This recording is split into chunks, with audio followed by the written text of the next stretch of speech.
Ok, então voltando, é, então Jesus também, antes da sua paixão, faz a oração sacerdotal.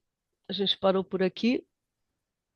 Ele pedirá pelos seus apóstolos e discípulos até o martírio. É muito bela essa oração. A gente pode ir lá depois na Bíblia é, ler, né? E ele pede nessa oração sacerdotal duas coisas importantes. Ele pede pela igreja, né? Ele pede a unidade da igreja e a vida eterna, né? Para os seus, né? E é engraçado que ele fala coisas muito contundentes, assim, que dá até um frio na espinha, porque, é, deixa eu ver se eu acho aqui, estava lendo que o Carlos postou ali no grupo, ele fala eu vou fazer uma coisa rápida aqui, ele fala,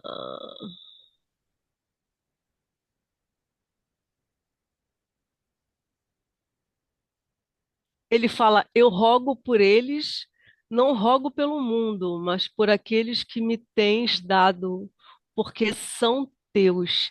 Ele não roga pelo mundo, olha que incrível, né? É porque o mundo é do demônio, né? Então é um sentido assim, né? Bem, ele coloca esse parâmetro aí, né? E depois ele fala também que eu não estou mais no mundo, mas eles estão no mundo e eu vou para ti.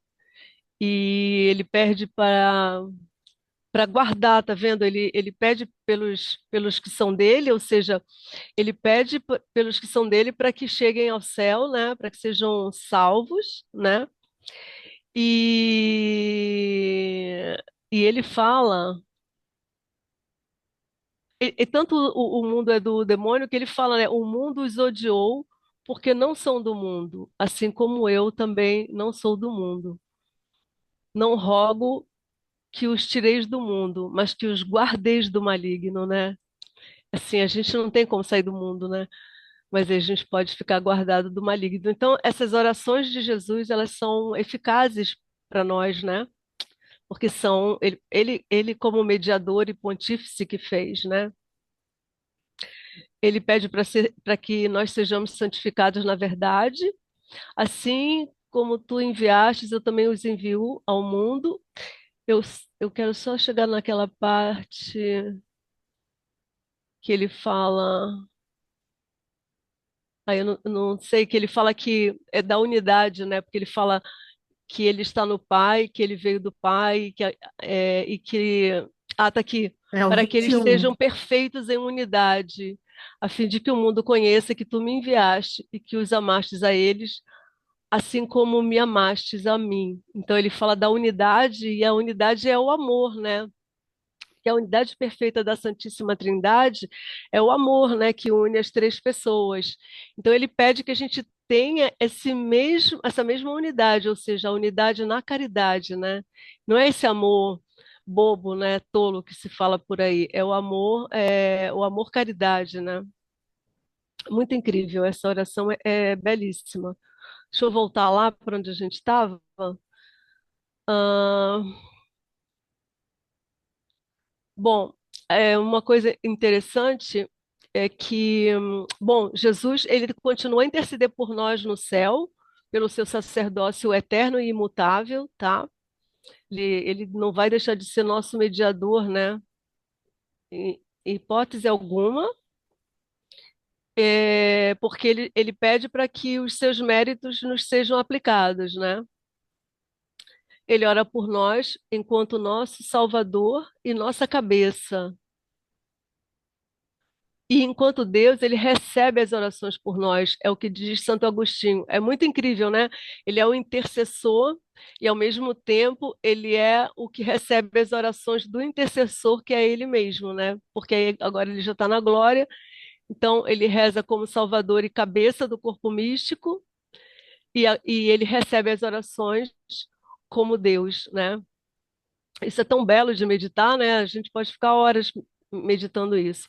Uma coisa que eu achei interessante que o padre Garrigou Lagrange coloca no livro é que aquela lei, né, que tem na igreja, lex orandi, lex credendi, né, que a lei da oração é a lei da fé. Que, por exemplo, nas ladainhas, quando nós rezamos para Jesus, nós dizemos Cristo tende misericórdia de nós. Nós não dizemos Cristo rogai por nós, orai por nós, né? E a gente também pede Cristo ouvi-nos, porque a gente tá fazendo uma oração à pessoa divina. Olha que perfeição é a igreja em tudo, né?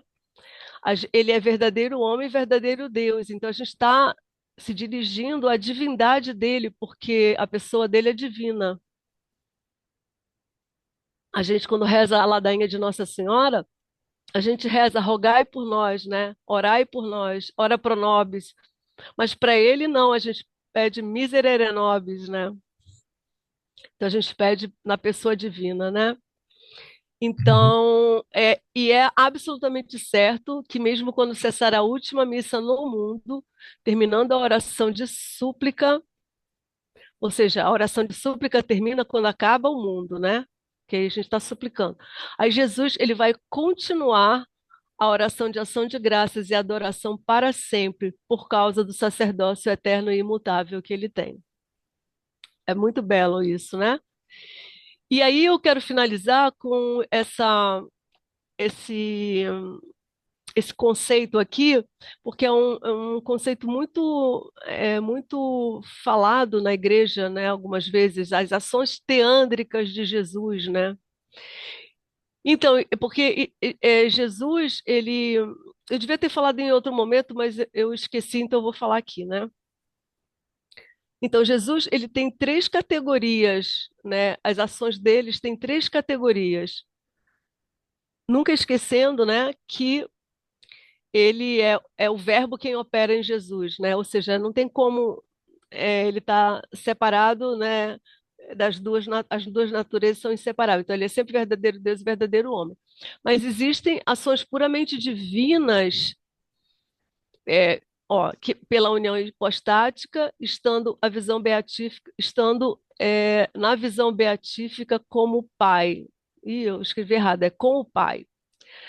Então, ações puramente divinas são aquelas orações que dizem respeito por exemplo, criar e conservar os seres. A criação e a conservação dos seres, ela é atribuída ao Pai, mas acontece que Deus fez todas as coisas pelo Filho, né? Então, tá aqui, né? Até esse salmo fala: nele foram criadas todas as coisas no céu e na terra, visíveis e invisíveis, tronos e dominações, principados e potestades. Por ele e para ele tudo foi criado. Ele é anterior a todas as coisas e por ele tudo subsiste. Então são ações puramente divinas, né? Ações puramente humanas, também sem esquecer de que ele está sempre unido, né, a verdadeiro Deus e verdadeiro homem, a natureza humana e a natureza divina, mas ele tem ações puramente humanas porque elas fazem parte das suas necessidades vitais, né? Que é, por exemplo, comer, dormir, ter sede, né? Então, são ações puramente humanas. E ações chamadas teândricas, que são a sua maioria, são ações com a colaboração das duas naturezas, a divina e a humana. Então, é o que a gente vê milhares de vezes no Evangelho, né?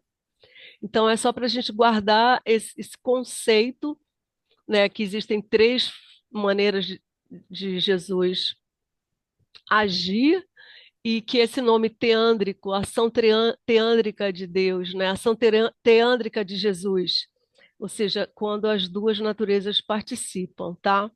Então, a gente vai terminar por aqui, mas eu tenho outra coisinha só para colocar. Deixa eu só tirar esse.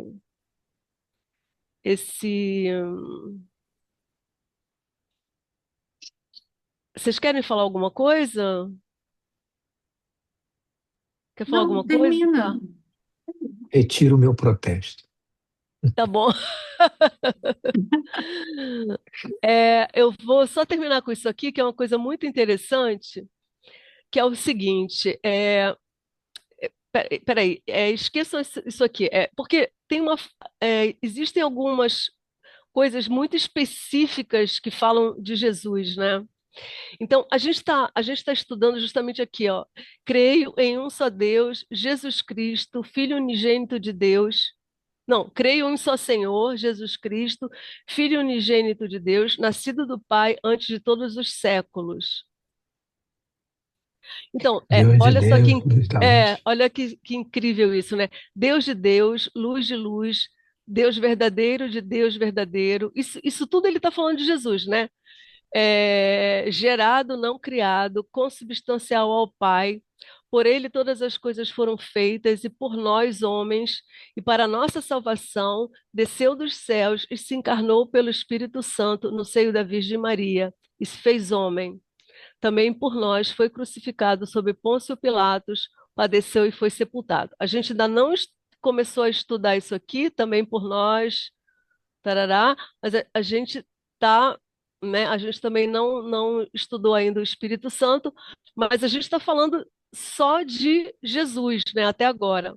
E tem um símbolo que chama símbolo, é uma oração, né? De Santo Atanásio, então, símbolo atanasiano, que chama quicunque. A palavra latina quicunque refere-se à primeira palavra do parágrafo inicial do símbolo escrito em latim. Porque lembra as encíclicas dos papas, elas são em latim, porque é a primeira palavra que começa o texto do papa, né? Aí é o nome da encíclica. Então é a mesma coisa aqui. O nome desse símbolo, ele começa com essa palavra aqui. Então, quicunque vult salvus esse, ante omnia opus est, ut tenat catholicam fidem, que significa quem quiser salvar-se deve, antes de tudo, professar a fé católica. Então, ele vai falar várias coisas aqui que a gente pode ler depois com calma, mas eu vou começar quando ele fala de Jesus, que ele fala de uma forma tão específica de Jesus, que é muito belo, porque esse símbolo é assim: se você tiver alguma dúvida de o que é a Santíssima Trindade, ler esse símbolo que está tudo explicado. Eu vou começar pelo final dele, porque é aqui que ele fala de Jesus. Eu posso depois voltar lá para frente. Ele fala assim, ó: quem, pois, quiser salvar-se, deve ter estes sentimentos a respeito da Trindade. São os sentimentos que ele fala acima. E aí ele começa aqui, ó: mas para alcançar a salvação, é necessário ainda crer firmemente na encarnação de nosso Senhor Jesus Cristo. A pureza da nossa fé consiste, pois, em crer ainda e confessar que nosso Senhor Jesus Cristo, Filho de Deus, é Deus e homem. É Deus gerado na substância do Pai, ou seja, consubstancial ao Pai, desde toda a eternidade. É homem porque nasceu no tempo da substância da sua mãe, aquela coisa que a gente já falou várias vezes, né? Que é a carne da carne, né? A carne dela. Deus perfeito e homem perfeito, com alma racional e carne humana, igual ao Pai segundo a divindade, menor que o Pai segundo a humanidade. Olha que interessante. Segundo a divindade, ele é igual ao Pai. Segundo a humanidade, claro que ele é menor que o Pai. Por quê? Porque a humanidade está abaixo da divindade. É por isso que a personalidade de Jesus é a personalidade do Verbo encarnado. E embora seja Deus e homem, contudo não são dois, mas um só Cristo. É um não porque a divindade se tenha convertido em uma. Desculpa, não porque a divindade se tenha convertido em humanidade, mas porque Deus assumiu a humanidade, ou seja, assumiu a personalidade, né? Um, finalmente, não por confusão de substância, mas por unidade de pessoa, ou seja, porque é o Verbo que é a personalidade de Jesus. Porque assim como a alma racional e o corpo formam um só homem, assim também a divindade e a humanidade formam um só Cristo. Ele sofreu a morte por nossa salvação, desceu aos infernos e ao terceiro dia ressuscitou dos mortos. Subiu aos céus, está sentado à direita de Deus Pai Todo-Poderoso, donde há de vir julgar os vivos e os mortos. E quando vier, todos os homens ressuscitarão com seus corpos para prestar contas de seus atos. E os que tiverem praticado bem irão para a vida eterna, e os maus para o fogo eterno. Esta é a fé católica, e aquele que não a professar fielmente e firmemente não se poderá salvar. Olha isso, é muito incrível esse símbolo. Eu vou voltar lá em cima para a gente começar ele, eu comecei falando só de Jesus, né? Agora, como a gente acabou de estudar Jesus, dá para voltar e fechar, né, na nossa cabeça assim a Santíssima Trindade, que a gente já também passou por ela. Então ele fala: quem quiser salvar-se deve, antes de tudo, professar a fé católica. Porque aquele que não a professar integral e inviolavelmente perecerá sem dúvida por toda a eternidade. A fé católica consiste em adorar um só Deus em três pessoas e três pessoas em um só Deus, sem confundir as pessoas nem separar a substância.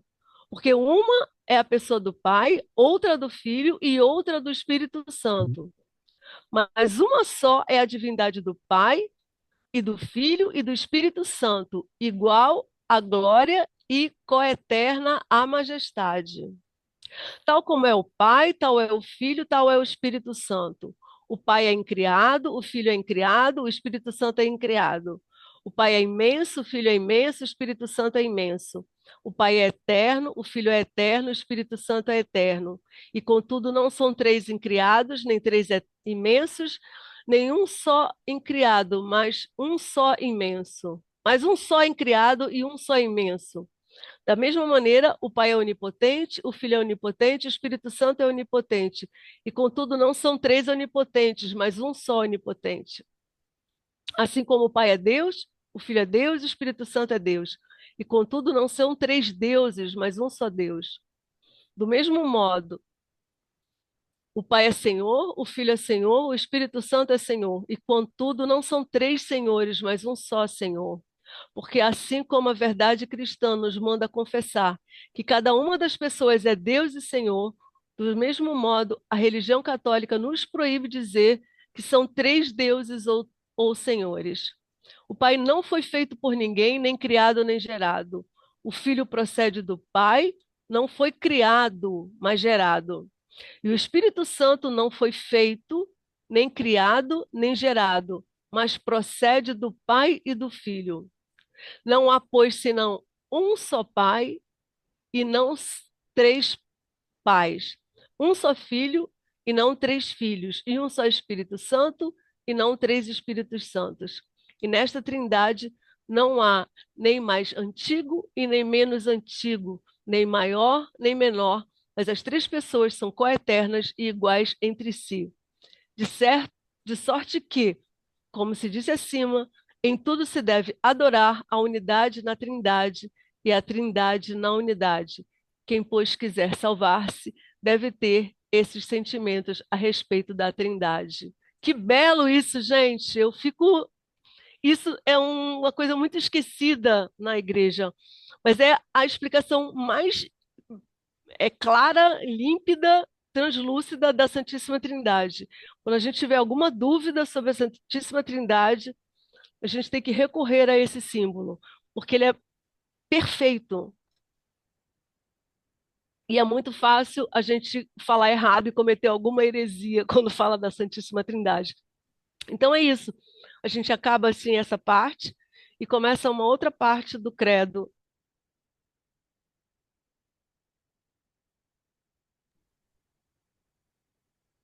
Certo. Eu nunca mais comprei essa coisa de graças a Deus. A Cadê a Flávia pergunta? caiu. Eu acho que sim. Eu escutei uma voz, pensei que fosse ela. Acho que foi Uma a voz. minha. Não? Ah, Ah, não, pode ter sido minha mãe. Minha mãe tá falando aqui do meu lado. era uma voz de fundo, tá? É. Mandar Deixa eu falar mensagem aqui com para ela. ela. Deixa eu falar aqui com ela, peraí. para tentar acessar o link, que aí ela, de Hum, repente, ela consegue entrar. E eu não consigo. Como eu tô gravando, eu não consigo. Deixa eu falar com ela.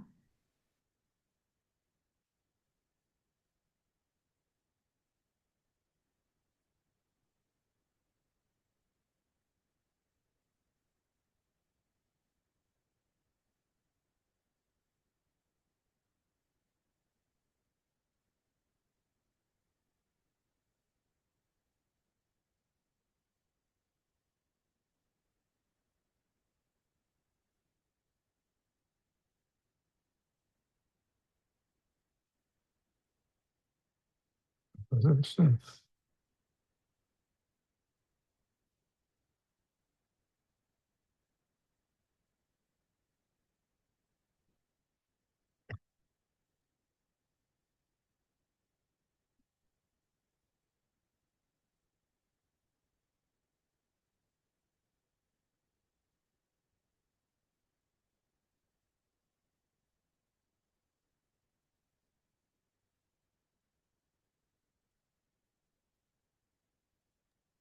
Flávia volta, foi engraçado.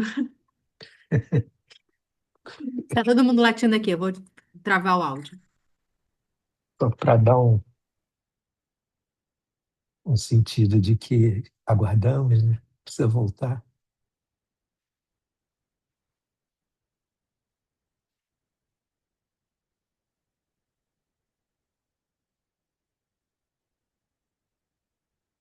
Tem acontecido isso, né? Dessas quedas. Antes foi contigo? Foi você É, que pois caiu, é, né? não tá, o sinal não tá muito bom por aqui. Foi um problema de mau É, tempo. apesar, É, assim, a minha é vivo, eu não sei qual é a dela, mas eu sei que não tá bom. acontece.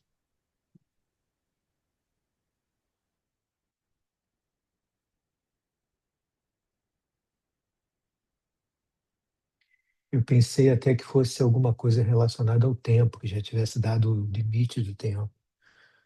Não, aqui o tempo tá bom, mas sabe o que tá acontecendo? Tá ventando muito. Não, desculpa, eu estou falando do tempo de máximo no chat. Ah, sim, tô tentando ligar aqui pra ela, deixa eu ver.